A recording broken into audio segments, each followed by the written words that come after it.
Morning friends, இது உங்கள் friends police academy. நம்ம இப்போ என்ன பார்க்க போகிறோம் அப்படின்னா, மே 2, 2024 வியாழக்கிழமை இன்றைக்கி கரண்ட் அஃபேர்ஸ் தான் பார்க்க போகிறோம். இதுக்கு முன்னாடி பார்த்தீங்கன்னா நம்ம டெய்லியும் கரண்ட் அஃபேர்ஸ் வீடியோ அப்லோட் பண்ணியிருக்கோம். அதை பார்க்காதவங்க பார்த்து எடுத்து வச்சுக்கோங்க. கண்டிப்பாக உங்களுக்கு யூஸ்ஃபுல்லாக இருக்கும். அது மட்டும் இல்லாமல் ஈவினிங் 6 மணிக்கு வந்து பார்த்திங்கன்னா டெய்லி டிஎன்பிசி டிஎன்யூஸ் அறிவித்தான கிளாஸஸ் வந்து பார்த்திங்கன்னா நம்ம வந்து ஒரு வீடியோ அப்லோட் பண்ணியிருக்கோம். அதையும் பார்க்காதவங்க பார்த்து எடுத்து வச்சுக்கோங்க. கண்டிப்பாக உங்களுக்கு யூஸ்ஃபுல்லாக இருக்கும். சரிங்களா? வாங்க ஃப்ரெண்ட்ஸ், இன்றைக்கி கரண்ட் அஃபேர்ஸ் பார்த்துடலாம். அதுமாதிரி நம்ம சேனலை சப்ஸ்கிரைப் பண்ணுங்கள், சப்போர்ட் பண்ணுங்கள். முடிஞ்சாலும் உங்கள் ஃப்ரெண்ட்ஸ் எல்லாருக்கும் ஷேர் பண்ணுங்கள் ஃப்ரெண்ட்ஸ். ஃபஸ்ட்டு, இந்திய வானிலை ஆய்வு மையத்தின் தலைவர் வந்து மிருத்யுஜெய் மஹோபத்ரா. ஓகேங்களா? அவர் தான் இந்திய வானிலை ஆய்வு மையத்தோட தலைவர். ஓகேங்களா? ஏன்னா இப்போ வெப்ப அலைகள் அதிகமாக இருக்கனால அதை பற்றி கேள்வி கேட்கணும் அப்படின்னா அவருடைய தலைவரோட பேர் கேட்கலாம். அதனால தான் நம்ம அதை நோட் பண்ணியிருக்கோம். அடுத்து, நிகழாண்டு நிதி ஜிஎஸ்டி வசூல் வந்து பார்த்திங்கன்னா 2 லட்சம் கோடியாக இருக்குது. இது வந்து 2023 ஏப்ரல் மாதம் ஜிஎஸ்டி வந்து பார்த்திங்கன்னா 1,87,35 கோடியாக இருந்துச்சு. இப்போ 2 லட்சம் கோடியை தாண்டி இருக்குது. ஓகேங்களா? இதை மட்டும் தெரிஞ்சுக்கோங்க.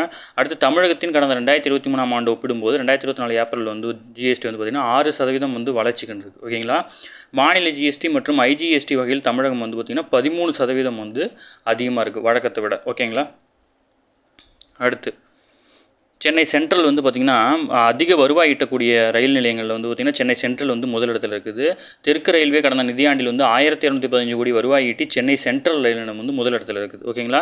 தெற்கு ரயில்வே சார்பில் வந்து இது வெளியிட்டிருக்கிறாங்க. இல்லை சென்னை சென்ட்ரல் வந்து முதலிடத்துலையும், அடுத்து வந்து பார்த்திங்கன்னா 2ஆம் இடத்துல சென்னை எக்மோரும், அடுத்து வந்து பார்த்திங்கன்னா 3ஆம் இடத்துல கோவை ரயில் நிலையமும் இருக்குது. ஓகேங்களா?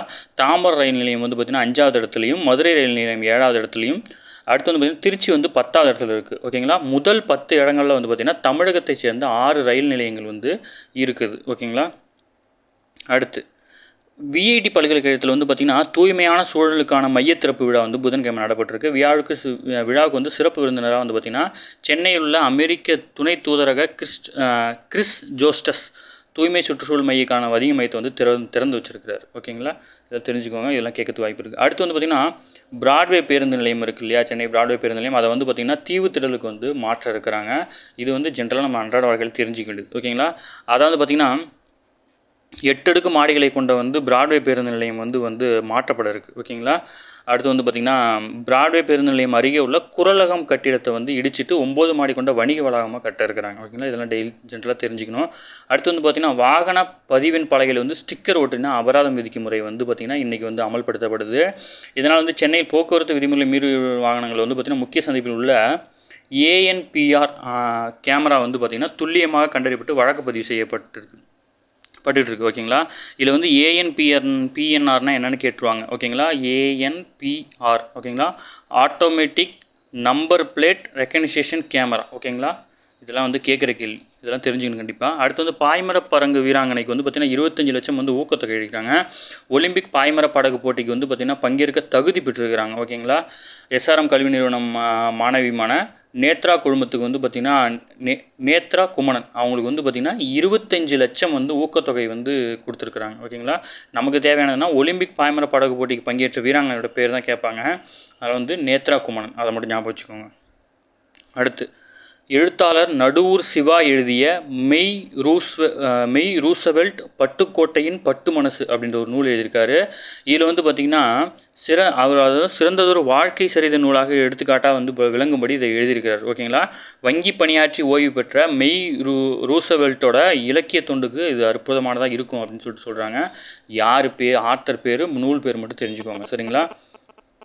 அடுத்து, பாடகி வந்து உமா ரமணன் வந்து காலமாயிருக்காங்க. ஓகேங்களா? உடல்நலக்குறைவினால் காலமாயிருக்காங்க. இவங்களுடைய பேரை தெரிஞ்சுக்கோங்க. இது வந்து இவங்களுக்கு ஏதாவது விருது வழங்குறதுக்கு வாய்ப்பு இருக்குது. அதனால் தெரிஞ்சுக்கோங்க டெய்லியும். அடுத்து, 1951 மக்கள் பிரதிநிதி சட்டத்தின் பிரிவு 53 என்ன பண்ணுதுன்னா போட்டியின்றி தேர்ந்தெடுக்கிறத பற்றி குறிப்பிடுது. ஓகேங்களா? பிரிவு 33 என்ன பண்ணுதுன்னா வேட்புமனு குறித்தும் அதை ஏற்கப்படுவது குறித்தும் தெரிவிக்கப்பட்டிருக்கு. ஓகேங்களா? தெரிஞ்சுக்கோங்க.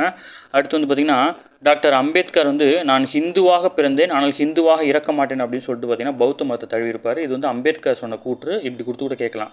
அடுத்து, இந்திய அரசியலமைப்பின் 15வது பிரிவு என்ன சொல்லுதுன்னா அடிப்படை உரிமைகளாக இந்திய குடிமகன் எவரையும் சமயம், இனம், ஜாதி, பால், பிறப்பிடம் அல்லது அவற்றில் எதன் அடிப்படையிலும் வந்து பாகுபாடு காட்டக்கூடாது அப்படின்னு சொல்லுது. அகண்ட பாரதம் அமைக்க வந்து ஹிந்துஸ்தானம் இயக்கம் ஆரம்பித்தவர் யார் அப்படின்னா அதாவது பார்த்திங்கன்னா KM முன்ஷி. அவர் தான் வந்து பார்த்திங்கன்னா ஹிந்துஸ்தான் இயக்கம் வந்து ஆரம்பித்தார். ஓகேங்களா? அடுத்து, இந்தியா எப்படி ஜாதி சண்டைகள் மூழ்கி உறைந்து விடுமோ என்று 5 இது வந்து மா வெங்கடேசன் எழுதிய இந்துத்துவ அம்பேத்கர் நூலை வந்து படிக்கணும் அப்படின்னு சொல்லியிருக்காங்க. நமக்கு என்ன தேவைன்னா இந்துத்துவ அம்பேத்கர் அப்படின்ற நூலை எழுதுனது யார் அப்படின்னா மா வெங்கடேசன். ஓகேங்களா, இதெல்லாம் கேட்கக்கூடிய கேள்வி. அடுத்து வந்து பார்த்திங்கன்னா 1953 1985ஆம் ஆண்டு வரை சுமார் 32 ஆண்டு காலம் வந்து பார்த்திங்கன்னா சொத்து வரி வந்து பார்த்திங்கன்னா இந்தியாவில் அமலில் இருந்துச்சு. குறைந்தபட்சம் 5% முதல் 85% வரை வந்து பார்த்திங்கன்னா சொத்து வாரிசு உரிமை வரி வந்து நடைமுறையில் இருந்துச்சு. இதில் வந்து பார்த்திங்கன்னா அன்பளிப்பு வரி வந்து 1998லும் செல்வ வரி வந்து பார்த்திங்கன்னா 2015லும் நீக்கப்பட்டுச்சு. ஓகேங்களா, இது ரெண்டு முக்கியமான கேள்வி. எந்த ஆண்டு வந்து பார்த்திங்கன்னா செல்வ வரி நீக்கப்பட்டுச்சு அப்படின்னா 2012. இதில் வந்து சொத்து வரி அன்பளிப்பு வரி அப்படின்னா 1998 நீக்கிட்டாங்க. 1953ஆம் ஆண்டு காலகட்டத்தில் இந்தியாவின் வரி வசூலை அதிகரிக்க ஒரு முயற்சியாகவே இந்த வரி வந்து அமல்படுத்தப்பட்டுச்சு. ஓகேங்களா, வாரிசுரிமை வரி அந்த வரி தான் வந்து பார்த்திங்கன்னா 1953 விதிக்கப்பட்டுச்சு. 1985ஆம் ஆண்டு இந்த வரி வந்து ரத்து செய்யப்பட்டிருக்கு. ஓகேங்களா, வளர்ந்த நாடுகளுக்கு தான் இது வந்து உகந்த வரி அப்படின்னு சொல்லியிருக்கிறாங்க. வாரிசுரிமை வரின்னு ஒரு வரி இருக்குது, அது வந்து வளர்ந்த நாடுகளுக்கு தான் உகந்த வரி. ஓகேங்களா, அது மட்டும் இல்லாமல் பார்த்திங்கன்னா 26 நாடுகள் மட்டும்தான் இந்த வரியை வந்து பயன்படுத்தி அந்த நாடுகளோட பெயர் பட்டியல் கொடுத்துருக்காங்க. இதில் வந்து பார்த்திங்கன்னா 1லேருந்து 55% வரைக்கும் வரி விதிப்பு வந்து விதிக்கப்படுது. தென்கொரியாவில் அதிகபட்சமாக 50ம், ஜப்பானில் வந்து 55% வரியும் வந்து விதிக்கப்பட்டிருக்கு. ஓகேங்களா, அமெரிக்காவில் கூட 6 மாகாணங்களில் வந்து இந்த வரி வந்து இருக்குது, நடைமுறையில் இருக்குது. இந்தியாவில் இப்போது தனிநபர் வருமான வரி முறை ஆண்டுக்கு வந்து 50 லட்சத்துக்கு மேல் வருவாய் உள்ளவர்களுக்கு வந்து பார்த்திங்கன்னா வருமான வரியுடன் 10% எக்ஸ்ட்ரா கட்டணும். ஓகேங்களா, 2 கோடிக்கு மேல் இருந்துச்சுன்னா வருமான வரியுடன் சேர்த்து 25% வந்து எக்ஸ்ட்ரா வரி கட்டணும் அப்படின்னு சொல்லியிருக்கிறாங்க. ஓகேங்களா, அடுத்து 10ஆம் வகுப்பு தமிழ் புத்தகத்தில் முன்னாள் முத்தமிழ் கலைஞர் குறித்த பாடம் இருக்குது. இது வந்து நம்ம கண்டிப்பாக சிலபஸில் கண்டிப்பாக படித்தாகணும். ஆல்ரெடி வந்து பார்த்திங்கன்னா 9ஆம் வகுப்பு தமிழ் புத்தகத்தில் என்ன இருக்குன்னா செம்மொழியான தமிழ்மொழி அப்படின்ற தலைப்பில் வந்து பார்த்திங்கன்னா கலைஞரை பற்றின டீட்டெயில் கொடுத்துருக்காங்க. நடப்பாண்டில் வந்து பார்த்திங்கன்னா 10ஆம் வகுப்பு பாடப்புத்தகத்தில் வந்து பார்த்திங்கன்னா அதில் வந்து அவருடைய திறமைகளை வந்து பன்முக கலைஞர் அப்படின்ற தலைப்பில் வந்து அவருடைய 11 குறுந்தலைப்புகளில் அவரை பற்றி தகவல் கொடுக்குறாங்க. இதை நம்ம புதுசாக புக் வந்துச்சுன்னா டவுன்லோட் பண்ணி அந்த பேஜை மட்டும் பிரிண்ட் அவுட் எடுத்து படித்து தான் ஆகணும். சரிங்களா, அது முக்கியமானது தான். உரிய சடங்குகள் இடம்பெறாத ஹிந்து சட்டம் வந்து செல்லாது அப்படின்னு சொல்லிட்டு உச்சநீதிமன்றம் சொல்லியிருக்கு. இதில் வந்து பார்த்திங்கன்னா சிறப்பு திருமண சட்டம் எப்போ கொண்டு வந்தாங்கன்னா 1954. ஓகேங்களா, இந்து திருமண சட்டம் வந்து 1955. ஓகேங்களா, இது ரெண்டும் முக்கியமான கேள்வி. அடுத்து வந்து பார்த்திங்கன்னா இந்த விவிபேட் வந்து பார்த்திங்கன்னா அந்த மிஷினை பற்றின தேர்தல் ஆணையத்தோட நடவடிக்கை பற்றி சொல்லியிருக்காங்க. இந்த விவிபேட் இயந்திரம் வந்து பார்த்திங்கன்னா 2013ஆம் ஆண்டு அறிமுகப்படுத்தப்பட்டுச்சு. இதில் வந்து 2019 வந்து பார்த்திங்கன்னா உச்சநீதிமன்ற உத்தரவின்படி ஒரு தொகுதிக்கு 5 வாக்குச்சாவடியில் இருக்கிற வந்து மிஷினை வந்து சேர்த்து எண்ணணும் அப்படின்னு சொல்லியிருக்காங்க. ஓகேங்களா, ஓட்டிங் மிஷினில் இருக்கிறதும் இந்த விவிபேட்டில் இருக்கிற மிஷினோட கவுண்டிங்கும் ஈக்குவலாக இருக்கான்னு சொல்லிட்டு ஒரு தொகுதியில் 5 வாக்குச்சாவடியில் இருக்கிற மிஷினில் மட்டும் எடுத்து எண்ணி பார்த்து கரெக்டாக இருக்கான்னு செக் பண்ணிட்டா போதும் அப்படின்னு சொல்லிட்டு உச்சநீதிமன்றம் சொல்லிடுச்சு.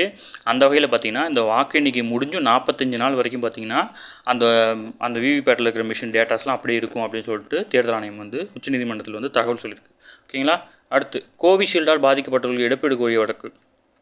அதை வந்து பார்த்திங்கன்னா இந்த தடுப்பூசியால் அரிதான பக்கவிளைவு ஏற்பட உள்ளது.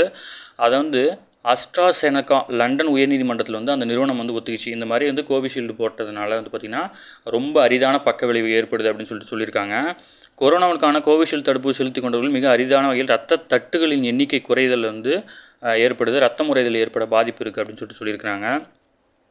அது மட்டும் இல்லாமல் பார்த்திங்கன்னா அந்த மருந்தை வந்து எந்தெந்த நிறுவனங்கள் சேர்ந்து கண்டுபிடிச்சி அப்படின்னா அஸ்ட்ராசெனகா நிறுவனமும் ஆக்ஸ்போர்ட் பல்கலைக்கழகமும் இணைந்து வந்து தான் வந்து பார்த்திங்கன்னா கோவிஷீல்டு வந்து தயாரிச்சிருக்கிறாங்க. ஓகேங்களா, அடுத்து ஆசிய இளையோர் குத்துச்சண்டை போட்டியில் இந்தியாவின் ஆரியன் வந்து 55 கிலோ பிரிவிலும் யஷ்வர்தன் வந்து 63 கிலோ பிரிவிலையும் பிரியன்ஷி வந்து பார்த்திங்கன்னா 71 கிலோவிலையும் சகில் வந்து 87 கிலோ அந்த அரையிறுதி சுற்றுக்கு வந்து முன்னேறிக்கிறாங்க. ஓகேங்களா, அடுத்து வந்து பார்த்திங்கன்னா தாமஸ் சூப்பர் கோப்பை பேட்மிண்டன் போட்டியில் வந்து பார்த்திங்கன்னா இந்தியாவின் ஆடவர் அணி தனது குரூப் சுற்றின் கடைசி ஆட்டத்தில் 1-4 என்ற கணக்கில் வந்து இந்தோனேஷியாவிடம் வந்து தோற்றுவிடுச்சு. ஓகேங்களா, அடுத்து சொந்த மண்ணில் கடைசி ஆட்டமாக வந்து பார்த்திங்கன்னா ஸ்பெயின் நடைபெறும் மேரிட்டிட் ஓப்பன் டென்னிஸ் போட்டியில் வந்து பார்த்திங்கன்னா உள்நாட்டு நட்சத்திரரான ரஃபேல் நடால் வந்து பார்த்திங்கன்னா காலிறுதிக்கு முந்தைய சுற்றில் வந்து புதன்கிழமை வந்து தோத்துட்டார். ஓகேங்களா, அடுத்து சூப்பர் சோனிக் ஏவுகணை சோதனை. ஓகேங்களா, எங்கே நடந்திருக்கு அப்படின்னா ஒடிசாவில் உள்ள அப்துல் கலாம் ஏவுதலை மையத்தில் வந்து அப்துல் கலாம் தீவில் இருக்கிற ஏவுதலை மையத்திலேருந்து பண்ணியிருக்காங்க. இல்லை டிஆர்டிஓ தான் இதை செயல்படுத்து. ஒளியை விட வேகமாக பயணிக்கக்கூடிய சூப்பர் சோனிக் ஏவுகணை சுமந்து செல்லும் டார்பிடோ ஆயுதம் கடலுக்கு அடியில் பயணித்து நீர்மூழ்கி கப்பலை தாக்கி எடுக்கும் திறன் கொண்டது. இது இந்திய கடற்படையின் போர் திறனை மேம்படுத்த பயன்படுது. ஓகேங்களா, இது அதாவது பார்த்திங்கன்னா சூப்பர்சோனிக் ஏவுகணையுடன் தாக்குதல் டார்பிடோ ஆயுதம் வெற்றிகர பரிசோதனை வந்து எதுக்கானது அப்படின்னா இந்திய கடற்படைக்கு சொந்தமானது. ஓகேங்களா, நீர்மூழ்கி கப்பலை அழிக்கும் விதமாக அதை தயாரிச்சிருக்காங்க. அடுத்து வந்து பார்த்திங்கன்னா உள்நாட்டு நிலக்கரி உற்பத்தியில் வந்து பார்த்திங்கன்னா கோல் இந்தியா நிறுவனம் வந்து 80% பங்களிப்பை அளிக்குது. ஓகேங்களா. அடுத்து தாய்லாந்தில் வந்து பார்த்திங்கன்னா தமிழர்கள் நினைவு போற்றும் வகையில் நடுகள் வந்து திறந்திருக்காங்க. தாய்லாந்தில் அங்கு வாழ்ந்த தமிழர்கள் நினைவு போற்றும் வகையில் பார்த்திங்கன்னா அமைக்கப்பட்ட நடுகள் வந்து திறந்து வைக்கப்பட்டிருக்கு. இது எப்படி அப்படின்னா 1939லேருந்து 45 வரைக்கும் பார்த்திங்கன்னா 2ஆம் உலகப் போர் நடைபெற்றுச்சு. இந்த காலகட்டத்தில் அங்கே வந்து ரயில் பாதை கட்டுமான பணியில் ஈடுபடுத்தப்பட்ட 1.5 லட்சம் தமிழர்களில் 70,000 தமிழர்கள் வந்து பசி, பட்டினி மற்றும் நோய்களால் வந்து இறந்துட்டாங்க. அவங்களுடைய உடல்கள் எல்லாமே பார்த்திங்கன்னா கஞ்சனபுரி, தாய்லாந்தில் கஞ்சனபுரி அப்படின்ற இடத்துல தான் வந்து ஒட்டுமொத்தமாக புதைக்கப்பட்டுன்னு சொல்லிட்டு ரீசெண்டாக கண்டுபிடிச்சிருந்தாங்க.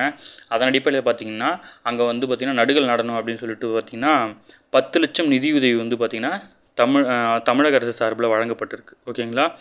இதில் வந்து பார்த்திங்கன்னா அயலக தமிழர் தின விழா, அதாவது ஜனவரி 12ஆம் தேதி சென்னையில் நடைபெற்ற அயலக தமிழர் விழாவில் வந்து பார்த்திங்கன்னா அயல்நாட்டிலிருந்து வந்த தமிழர்களை பாராட்டி முதல் மு க ஸ்டாலின் வந்து பரிசுகளை வழங்கினார். அப்போது தாய்லாந்து தமிழ்ச்சங்கத்தின் விடுத்த கோரிக்கை ஏற்று வந்து பார்த்திங்கன்னா 10 லட்சம் கொடுத்துருக்காரு. ஓகேங்களா.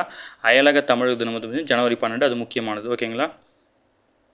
எங்கே நடுகள் நடக்கும் அப்படின்னா தாய்லாந்தில் காஞ்சனபுரி அப்படின்ற இடத்துல. ஓகேங்களா. ஓகே ஃப்ரெண்ட்ஸ், இன்றைக்கி கரண்ட் அஃபேர்ஸோட தான் இன்றைக்கி நம்ம வந்து முக்கியமானதெல்லாம் பார்த்துட்டோம்.